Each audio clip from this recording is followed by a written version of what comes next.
साल 2026 में भारत कहाँ खड़ा है? देखिए, ये सिर्फ एक साल नहीं है, बल्कि एक ऐसा अहम मोड़ है जहां देश का भविष्य बहुत तेजी से एक नया आकार ले रहा है।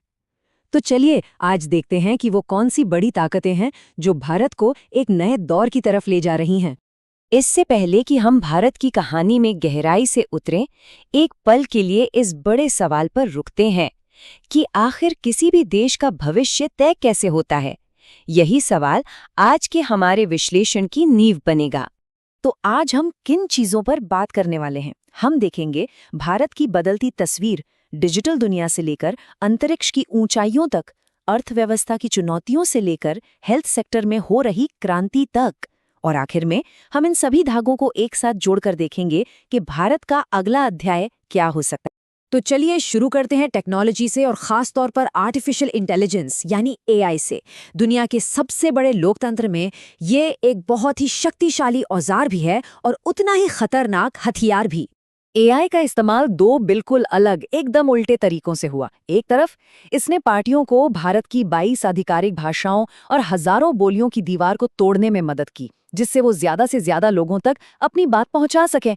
तो वहीं दूसरी तरफ इसी टेक्नोलॉजी का इस्तेमाल करके राजनीतिक विरोधियों के डीप फेक वीडियो बनाए गए और झूठी खबरें फैलाई गई। मतलब तकनीक एक, लेकिन उसके चेहरे दो। तो सवाल उठता है कि एआई का इस्तेमाल इतनी तेजी से बढ़ा क्यों? जवाब सीधा है, पैसा।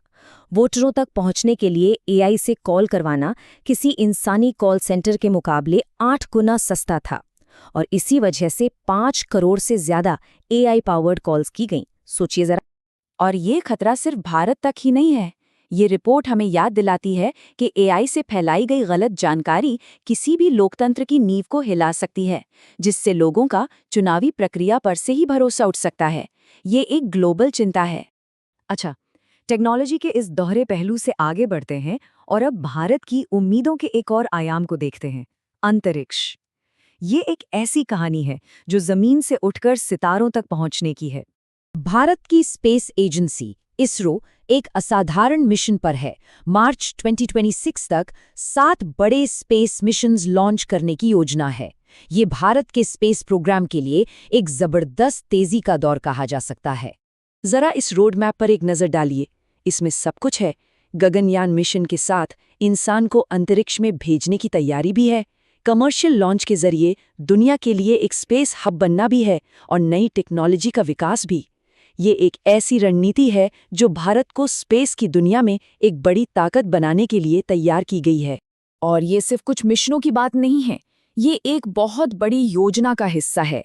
अगले 5 सालों में 50 सफल रॉकेट लॉन्च करना। ये भारत की उस महत्वाकांक्षा को दिखाता है जिसके तहत वो ग्लोबल स्पेस मार्केट में एक अहम खिलाड़ी बनना चाहता है। अंतरिक्ष की ऊंचाइयों से वापस जमीन पर आते हैं और भारत के इकोनॉमिक इंजन पर नजर डालते हैं। 2025 के आखिर में भारतीय अर्थव्यवस्था दुनिया भर के और घरेलू दबावों के बीच अपना रास्ता कैसे बना रही थी? ये उस समय की आर्थिक चुनौतियों की एक साफ तस्वीर दिखाती है।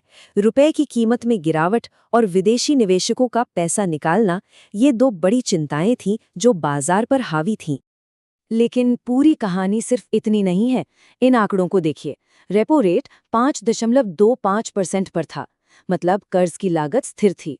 थोक महंगाई दर नेगेटिव में थी, जिसका मतलब है कि चीजों के दाम गिर रहे थे। और सबसे जरूरी बात, इंडस्ट्रियल प्रोडक्शन में 6.7% की मजबूत बढ़ोतरी हुई थी, जो एक बहुत अच्छा संकेत था।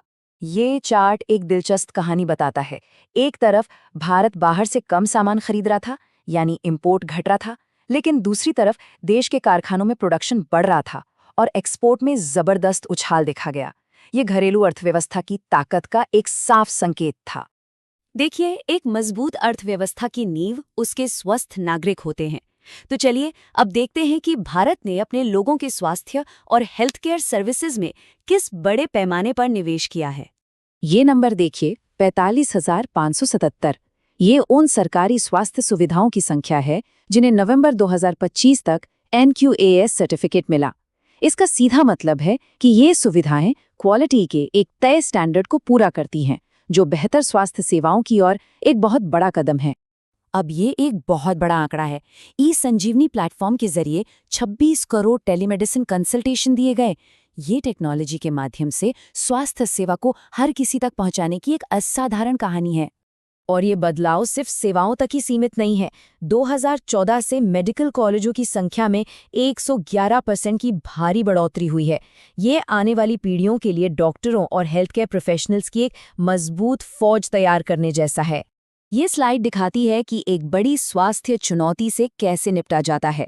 ये सिर्फ कोई विज्ञापन अभियान नहीं है, ये एक पूरी स्ट्रैटेजी है जिसमें जागरूकता फैलाने से लेकर कानूनों को सख्ती से लागू करने, पार्टनरशिप बनाने और सोशल मीडिया का इस्तेमाल करने तक हर पहलू को शामिल किया गया है।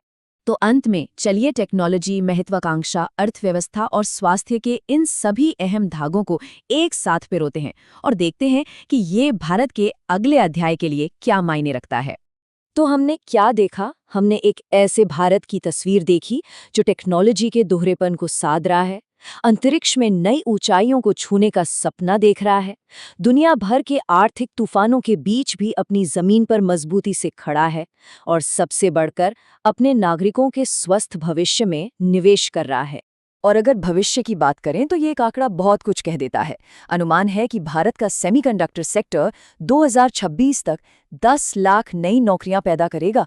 ये सिर्फ एक नंबर नहीं है, ये लाखों परिवारों के लिए अवसर और प्रगति का वादा है। और ये हमें इस अंतिम और जरूरी सवाल पर छोड़ देता है। टेक्नोलॉजी, स्पेस, अर्थव्यवस्था और स्वास्थ्य में इन सभी बदलावों के साथ देश के लिए अगला बड़ा कदम क्या होगा? ये एक ऐसा सवाल है जो भारत के डायनामिक भविष्य के केंद्र में है।